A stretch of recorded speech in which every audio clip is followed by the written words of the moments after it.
Number 6 سورہ بقرہ کی آیت نمبر 25 اور 26۔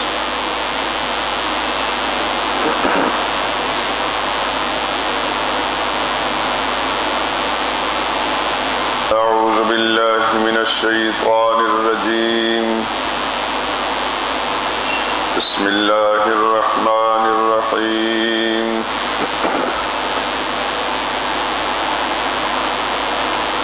وبشر الذين آمنوا وعملوا الصالحات أن لهم جنات تجري من تحتها الأنهار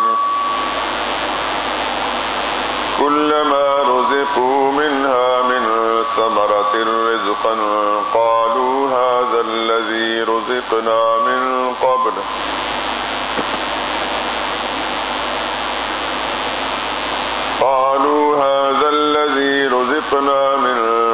وأتوا به متشابها ولهم فيها أزواج مطهرة وهم فيها خالدون۔ إن الله لا يستحيي أن يضرب مثلا ما بعوضة فما فوقها فأما الذين آمنوا فيعلمون أنه الحق من ربهم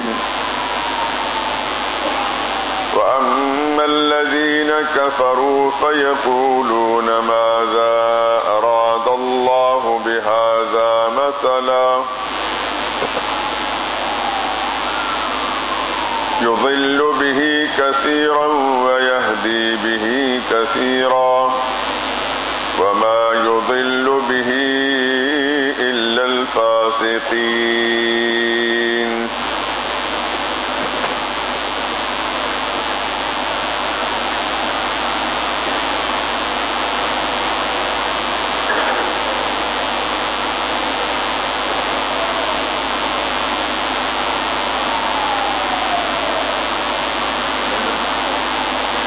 وبشر الذين، اور خوشخبری سنا دو ان لوگوں کو، آمنو جو ایمان لائے، وعملوا الصالحات اور اچھے کام کیے، ان لہم جنات کہ ان کے لیے باغات ہیں، تجری من تحتها الانہار بہتی ہیں ان کے نیچے نہریں، کلما رزقوا منها جب بھی ملے گا ان کو وہاں کا، من ثمرۃ کوئی پھل، رزقا کھانے کے لیے، قالوا تو وہ کہیں گے، ھذا الذی رزقنا من قبل یہ تو وہی ہے جو ملا تھا ہم کو اس سے پہلے، وَأُتُوا بِهِ مُتَشَابِهًا اور دیے جائیں گے ان کو پھل ایک دوسرے سے ملتے جلتے، وَلَهُمْ فِيهَا أَزْوَاجٌ مُطَهَّرَةٌ اور ان کے لیے وہاں پاکیزہ عورتیں ہوں گی، وَهُمْ فِيهَا خَالِدُونَ اور وہ وہاں ہمیشہ رہیں گے۔ ان اللہ بلا شبہ اللہ، لا یستحیی نہیں شرماتا، ان یضرب مثلا کہ بیان کرے کوئی مثال، ما بعوضۃ کسی مچھر کی فما فوقہا یا اس چیز کی جو اس سے بڑھ کر ہے فَأَمَّا الَّذِينَ آمَنُوا سو جو لوگ ایمان والے ہیں فَيَعْلَمُونَ وہ یقیناً جانتے ہیں أَنَّهُ الْحَقُّ مِنْ رَبِّهِمْ کہ یہ مثال ٹھیک ہے جو رب کی طرف سے نازل ہوئی وَأَمَّا الَّذِينَ كَفَرُوا اور بہرحال جو لوگ کافر ہیں فَيَقُولُونَ سو وہ کہتے ہیں ماذا اراد اللہ کیا مطلب تھا اللہ کا بہذا مثلا اس مثال سے یضل بہ کثیرا گمراہ کرتا ہے اس مثال سے بتیروں کو ویہدی بہ کثیرا اور ہدایت دیتا ہے اس سے بتیروں کو وما یضل بہ اور گمراہ نہیں کرتا اس مثال سے الا الفاسقین مگر فاسق لوگوں کو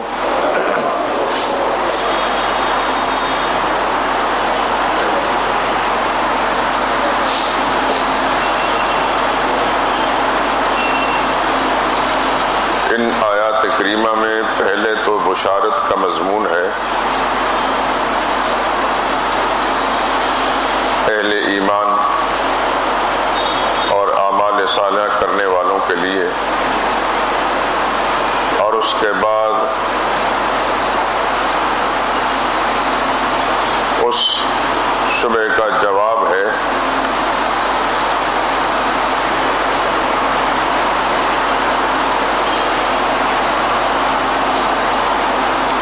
جو مشرکین نے قرآن کریم کی مثالوں کے بارے میں وارد کیا تھا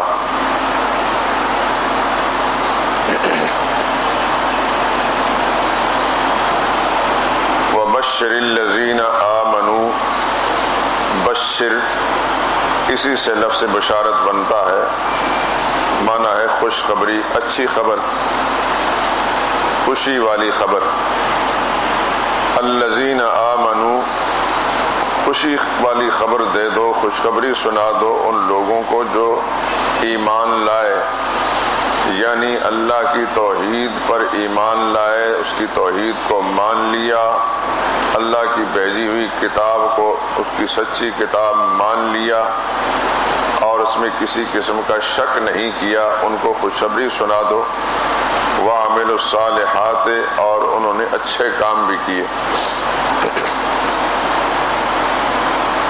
قرآن کریم کے اندر ایمان کا لفظ جہاں بھی بیان ہوا ہے مراد ہے اللہ کی توحید اور پیغمبر کی رسالت کو مان لینا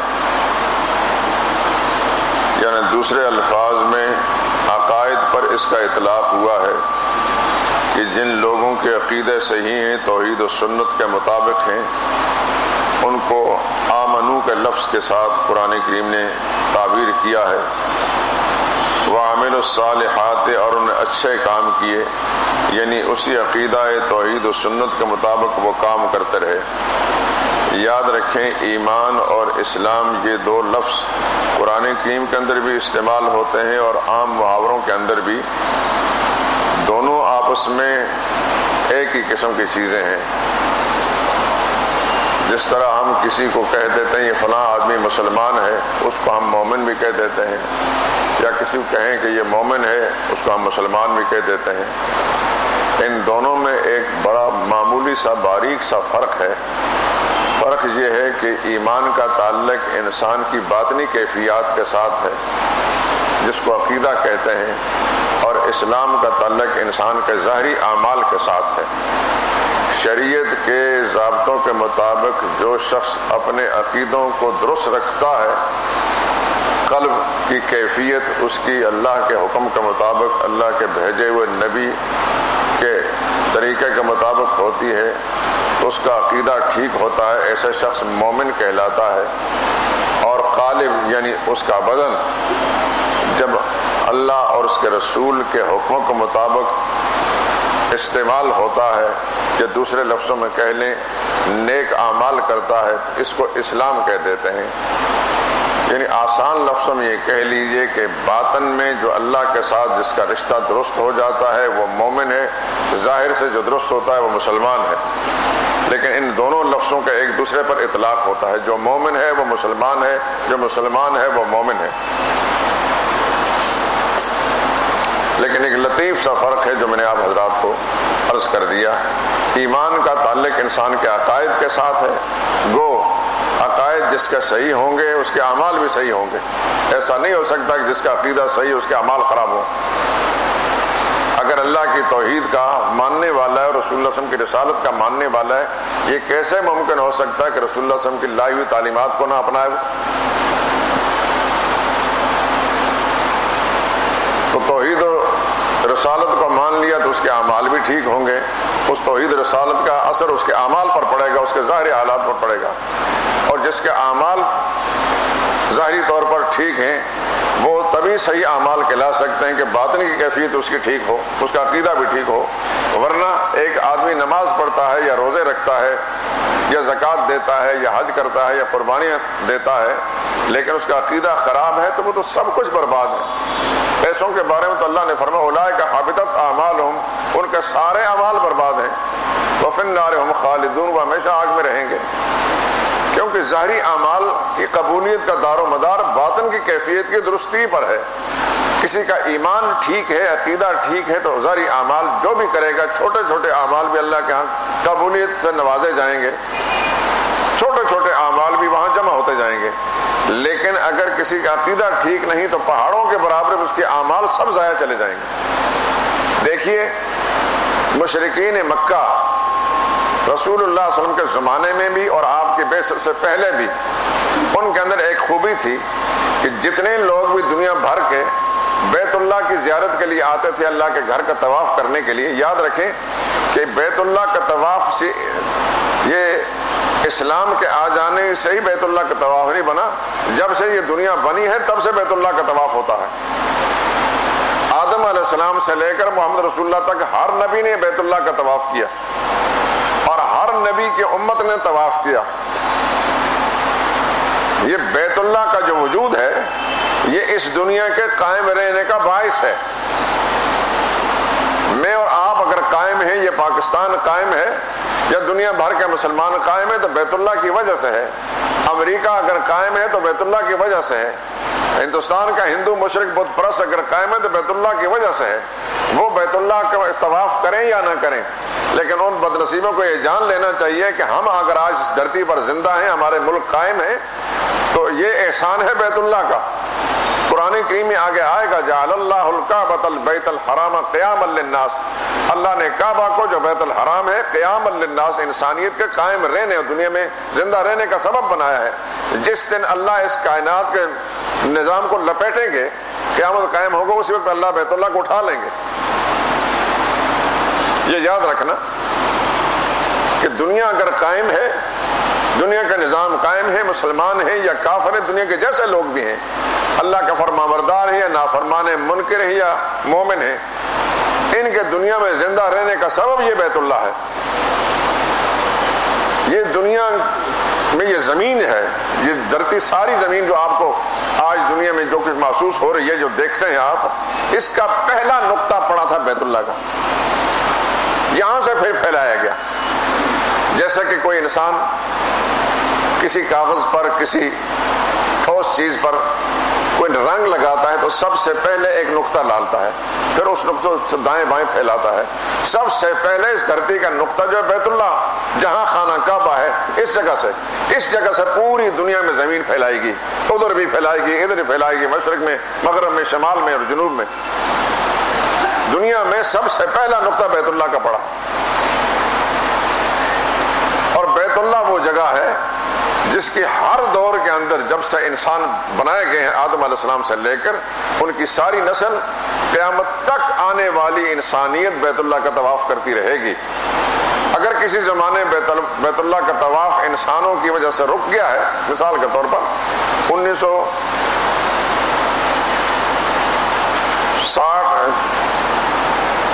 یا اس سے پہلے کسی دور میں مکہ شہر میں طوفان آ گیا، اس زمانے میں یہ موجودہ انتظامات نہیں تھے، اس زمانے میں حکومت اتنی ڈیولپ نہیں ہوئی تھی، ان کے پاس اتنے وسائل نہیں تھے کہ نکاسی آپ کو کوئی انتظام کر دیں، اور آپ حضرات جو وہاں پہنچے اللہ سب کو پہنچنا نصیب کرے۔ بیت اللہ جہاں موجود ہے یہ سب سے نشیب میں ہے، نیچی جگہ ہے، چاروں طرف سے بیت اللہ مکہ شہر جو بلندی پر ہے، سارا پہاڑ تو ہے، اب تو انہوں نے کاٹ کر اس کو پھیلا دیا، پہاڑ ہی پہاڑ تھا، پتھر ہی پتھر تھا، سب سے نچلی جگہ بیت اللہ تھی۔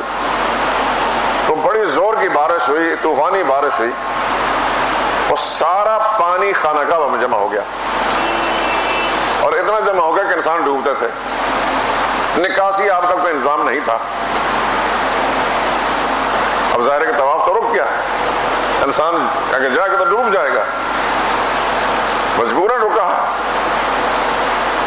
اور کافی دنوں کے بعد جب پانی خشک ہوا لوگ اندر داخل ہوئے، انتظار کرتے رہے۔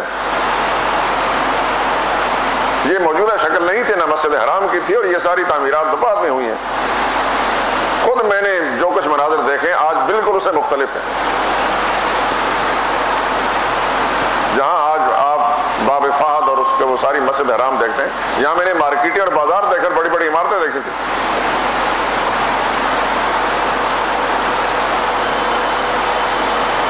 سب سے پہلے جو لوگ اندر داخل ہوئے پانی کے کچھ نیچے ہونے کے سبب سے، تو دیکھا کہ سانپ طواف کر رہا ہے اور ایک اونٹ طواف کر رہا ہے۔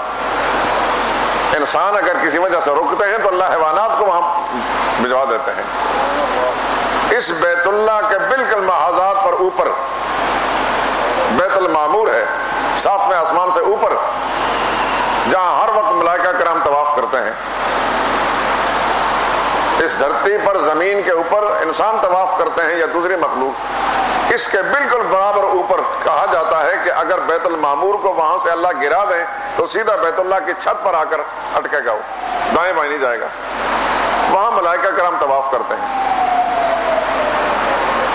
سیدنا محمد رسول اللہ صلی اللہ علیہ وسلم جب طواف معراج کے لیے تشریف لے گئے تھے تو انہوں نے وہاں جو کچھ مناظر عالم والا میں دیکھے تھے، حضور صلی اللہ علیہ وسلم کی اطلاع کے مطابق ہی بیت المعمور ساتویں آسمان سے اوپر ہے، جو ملائکہ کرام کا قبلہ ہے یا طواف کی جگہ ہے۔ ایک لمحے میں ایک مرحلے پر 70,000 فرشتے اس کا طواف کرتے ہیں، اور ایک مرتبہ جو فرشتہ طواف کر لیتا ہے پھر قیامت تک اس کی دوبارہ باری نہیں آئے گی۔ اس سے اندازہ کریں کہ خدا کے فرشتے دنیا میں کتنے ہیں۔ اللہ ہی جانتا ہے، وما یعلم جنود ربک الا هو، اللہ فرماتے ہیں کہ تیرے رب کی فوج کو رب ہی جانتا ہے، بنایا بھی اس نے ہے اور جانتا بھی وہی ہے۔ تو روئے زمین پر سب سے پہلا نقطہ جو پڑا ہے یہ خانہ کعبہ ہے، بیت اللہ، اور اس کا طواف ہر دور کے اندر رہا ہے۔ بیت اللہ میں جب ابو جہل اور مشرکین کا پورا ہولڈ تھا، قبضہ تھا، تب بھی بیت اللہ کا طواف ہوتا تھا، اور ابو جہل اور اس کی پارٹی کے لوگ سب طواف کرتے تھے، اور یہی تلبیہ پڑھتے تھے جیسے ہم مسلمان پڑھتے ہیں، لبیک اللہم لبیک لبیک لا شریک لک لبیک۔ یہاں تک وہی تلبیہ تھی جو میں اور آپ پڑھتے ہیں، جو صحابہ پڑھتے تھے، جو دنیا کا ہر مسلمان پڑھتا ہے۔ ایک جملہ آگے جا کر وہ خرابی کرتا تھا، الا شریکن ہوا لک تملک ہوا ما ملک، اللہ تیرا کوئی شریک نہیں مگر وہ اس کو ہم مانتے ہیں جس کا تو مالک ہے اور اس کی ملکیت کا بھی تو مالک ہے، یعنی جس کو تو نے زمین میں ہماری حاجت روائی مشکل کشائی کے لیے کچھ اختیارات سونپ رکھے ہیں، ان کو ہم تیرا شریک مانتے ہیں، باقی کسی کو شریک نہیں مانتے۔ اور یہ شرک ابو جہل میں تھا تو آج بھی موجود ہے، آپ کے پاکستان کے چپے چپے پر موجود ہے۔ فرق صرف یہ ہے کہ وہ مشرک اپنے آپ کو مومن نہیں کہلاتے تھے، منافقت نہیں تھی. ہم شرک کر کے بھی اپنے آپ کو مسلمان اور مومن کہلاتے ہیں.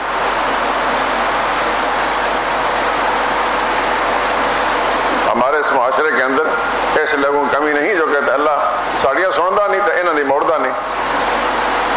یہ جتنے بھی اصلی یا فرضی بزرگ صوفی بنائے ہوئے اصلی تو اصلی ہیں نا، جیسے علی اجویری رحمۃ اللہ تعالیٰ عنہ، جیسے حضرت مجد الفسانی رحمۃ اللہ تعالیٰ عنہ، جیسے شیخ عبد القادر جیلانی رحمۃ اللہ تعالیٰ، ان کو تو میں اصلی کہتا ہوں. لیکن آپ کے اس ملک کے اندر 999 مقبرے اور مزارات جعلی ہیں، 1000 میں ایک صحیح ہوگا. 1000 میں، یہ بھی شاید میں مبالغے کے ساتھ بات کر رہا ہوں، 999 خود ساختہ بناوٹی اور جعلی ہیں. کہیں گدھے دفن ہیں، کہیں اور جانور دفن ہیں، کہیں سائیکلیں دفن ہیں، کہیں لکڑیاں دفن ہیں، کہیں کچھ بھی نہیں ہے. صرف کمائی کا ذریعہ بنا دیا. انگریز ملعون نے جو مسلمان سے انتقام لیا ہے ان میں سے یہی ہے کہ ان کو مسلمان نہ رہنے دیا جائے. چنانکہ ان کو پتا ہے کہ یہ بزرگوں کے ماننے والے لوگ ہیں، بزرگوں کے ساتھ عقیدت ہوتی ہے، تو مقبرے مزار بنا دو فرضی، اور اس پر کوئی نہ کوئی مجاور پر بٹھا دو، چاہے وہ ہندو ہے یا سکھ ہے، اس کو مسلمان کی شکل بنا کر بٹھا دو مجاور کے طور پر، جھنڈے لگا لو، آمدنی نذرانے بھی شروع ہو جائیں گے، ان کا الو بھی سیدھا ہوتا جائے گا، قوم کا بیڑا بھی غرق ہوتا جائے گا. یہ آپ کے پاکستان کا ترانہ لکھنے والا حفیظ جالندری، یہ میں آپ کا انکشاف کرتا ہوں، اس کے بارے میں ایک مضمون آیا تھا، وہ مضمون میرے پاس موجود ہے، کسی رسالے میں چھپا تھا. مضمون نگار کوئی اور آدمی ہے، اس نے مضمون کسی اور مقصد کے لیے لکھا تھا، لیکن ضمناً جو بات آئی تھی وہ بات میرے پاس موجود ہے. اس نے کہا حفیظ جالندری کو ملنے کے میں گیا. اب وہ دنیا سے چلے گئے سارے لوگ. پاکستان بننے سے پہلے یہ انگریز کے نوکر تھے، کہیں کسی نہ کسی شعبے میں نوکری کر رہے ہوں گے، سارے لوگ نوکر تھے. تو حفیظ جالندری نے حسرت کے ساتھ نہایت افسوس کا اظہار کرتے یہ بات کہی کہ عمر کے آخری حصے کے اندر ہوں میں، لیکن ایک چیز مجھے کھا رہی ہے، وہ یہ کہ ہم نے اپنی نوکری کے زمانے میں انگریز کے کہنے پر انہوں نے کہا تھا کہ پورے ہندوستان بھر کے اندر فرضی مقبرے بنا لو، اور اکثر ہندو جوگی اور ہندو یہ ملنگ تلنگ جو تھے ان کو وہاں مسلمانوں کی شکل بنا کر ان کو مجاور بنا دیا گیا، اور انہوں نے پھر وہاں جھنڈے لگائے اور وہ سارا کچھ ہوا. پھر آہستہ آہستہ پوجا پاٹ شروع ہو گئی. اس لیے میں نے کہا کہ 999 مقبرے جو ہیں جعلی ہیں، من گھڑت ہیں. 1000 کے اندر ایک کوئی صحیح مقبرہ ہوگا کسی اللہ والے کا. اللہ والوں کو ہم مانتے ہیں، اور آپ حضرات اس بات کے گواہ رہنا، اللہ والوں کو مانتے ہیں اور ان کی اتباع اور ان کی پیروی اللہ سے مانگتے ہیں کہ یا اللہ ان کی محبت ہمارے دلوں میں راسخ کر دے اور ان کے نقش قدم پر چلنے کی توفیق دے. لیکن جھوٹے جعلی من گھڑت خود ساختہ بزرگوں کو بزرگ نہیں مانتے ہوں. آپ کے یہ پنجاب اسمبلی کے کونے پر ایک مقبرہ ہے، ہر ویگن والا وہاں سے گزر کر پیسے پھینکتا ہے. اس کا بنانے والا یہیں بیٹن روڈ کا ہمارا ایک نمازی تھا، زندگی آخری دور کے اندر اس کا عقیدہ بھی ٹھیک ہو گیا تھا. اس کا بیٹا تو خیر ہمارا اچھا مخلص ساتھی جان محمد، اس نے خود بتایا کہ کس زمانے میں میری اقتصادی حالت خراب ہوئی تو میں نے یہاں سائیکل دفن کر کے وہاں ایک مقبرہ بنا کر اوپر جھنڈے لگا دیے، تو آہستہ آہستہ مطلب مقبرہ بن گیا. بعد میں جب اللہ پاک نے مجھے سمجھ دی اور میں لوگوں کو چیخ چیخ کر کہتا رہا کہ یہ بھائی فرضی بات ہے، لیکن کسی نے میری بات نہیں مانی.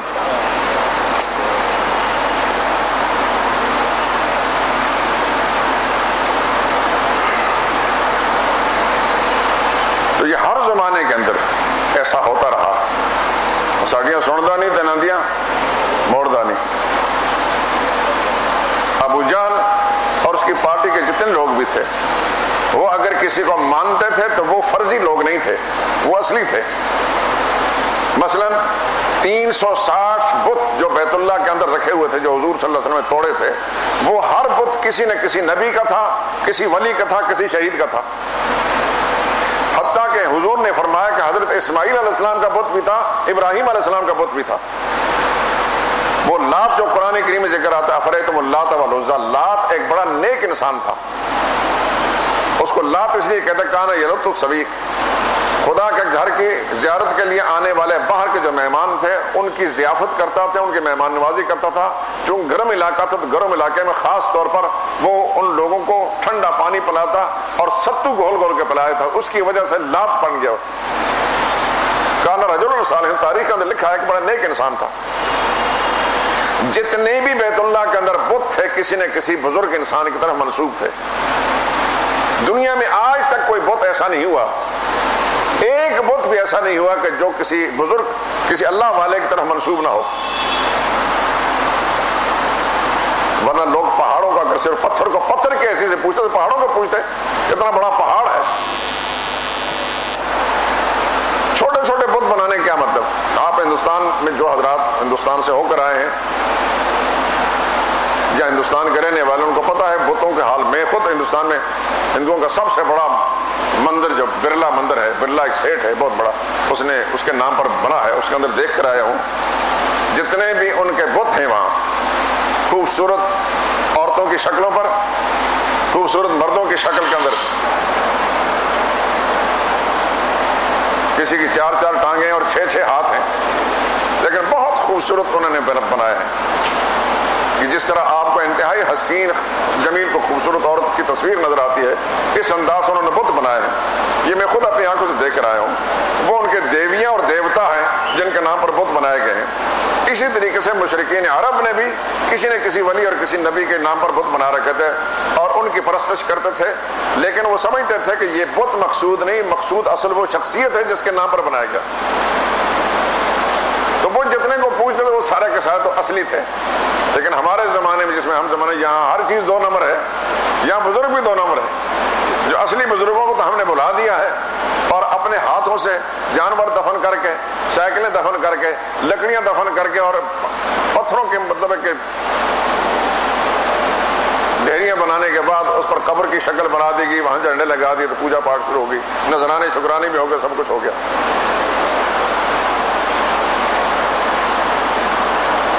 تو خانہ کعبہ کی عظمت میں بیان کر رہا تھا کہ خانہ کعبہ کی عظمت صرف مسلمانوں کے نزدیک سے ہر دور کے اندر مشرکوں کا جب وہاں کا قبضہ تھا تب بھی وہ اللہ کے گھر کی عظمت کو مانتے تھے.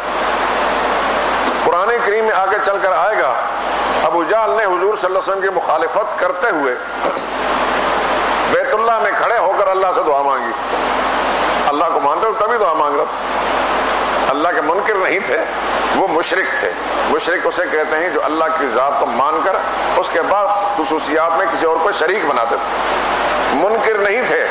جتنے مشرک تھے یاد رکھیں یہ ماننے والے تھے. جیسے میں اور آپ مانتے ہیں اللہ کی عظمت کو، اس طرح وہ بھی مانتے تھے. لیکن ہمیں اللہ کی توفیق سے ہم اللہ کی توحید وحدانیت کے قائل ہیں. ہم اللہ کی ذات صفات کے ساتھ کسی اور کو شریک نہیں سمجھتے. وہ شریک بناتے تھے، اس لیے وہ مشرک کہلائے، ہم سے الگ ہو گئے. اللہ کی عظمت ان کے دل میں تھی اور اللہ کے گھر کی عظمت تھی. بیت اللہ میں آ کر دعائیں مانگا کرتے تھے. اللہم ان کان ھذا ھو الحق، یہ دعا اس کی منقول ہے قرآن کریم میں. اللہم ان کان ھذا ھو الحق فامطر علینا حجارۃ من السماء. اے اللہ میں نہیں مانتا کہ محمد سچ کہتے ہیں. اتنا ضدی تھا بدبخت. لیکن اگر بالفرض وہ کہتے ہیں، اس کے خیال میں یہ ناممکن ہے کہ یہ سچ کہتے ہیں، بالفرض یہ سچے ہیں تو یا اللہ ہم پر پھر آسمان سے پتھروں کی بارش برسا، اویتنا بعذاب علیم، یا اس سے بڑی کوئی سزا دے دے ہم کو. تو اللہ کو مانتے تھے تبھی اللہ سے دعائیں مانگتے تھے. تو مومن، سچا مومن وہی ہے جس کے اعمال اچھے ہوں گے. سچا نیک انسان وہ ہے جس کا عقیدہ ٹھیک ہوگا. جس کے اعمال اچھے ہیں، اچھے تب ہوں گے عقیدہ ٹھیک ہوگا. اور عقیدہ جس کا صحیح ہے اس کا صحیح تب ہوگا اس کے اعمال اچھے ہوں گے. اگر کسی کا عقیدہ ٹھیک ہے، اعمال سنت کے مطابق نہیں ہے، وہ پکا مومن نہیں ہے. اور اگر کسی کے اعمال ٹھیک ہے، بڑا عبادت گزار ہے، سب کچھ کرتا ہے، فیاض ہے، اللہ کے راہ میں ماں خرچ کرتا ہے، لیکن عقیدہ خراب ہے، وہ سب کچھ برباد ہے. اس لیے فرمایا بشر الذین آمنوا وعملوا الصالحات، خوشخبری سنا دے ایمان والوں کو اور اچھے کام کرنے والوں کو. ان لہم جنات، ان کو خوشخبری اس بات کی دے دو کہ ان کے لیے اللہ نے باغات تیار کیے ہیں ایسے جن کے نیچے نہریں بہ رہی ہیں. ٹائم ختم ہو گیا. چلو اس آیت پر انشاءاللہ کل گفتگو کریں گے. سبحانک اللہم وبحمدک لا الہ الا انت استغفرک واتوب الیک. شروع کی آیات کے اندر کچھ تفصیلات زیادہ آپ کو سننے کا موقع ملے گا، پھر آگے آسانی ہو جائے گی. جو باتیں ایک دفعہ آپ سن لیں گے تو پھر آگے سمجھنے بڑی آسانی رہے گی. اس لیے میں ارادتاً قصداً ان آیات کو سرسری ترجمے سے گزارنا نہیں چاہتا. میں چاہتا ہوں کہ اس پر تفصیلی گفتگو ہو جائے.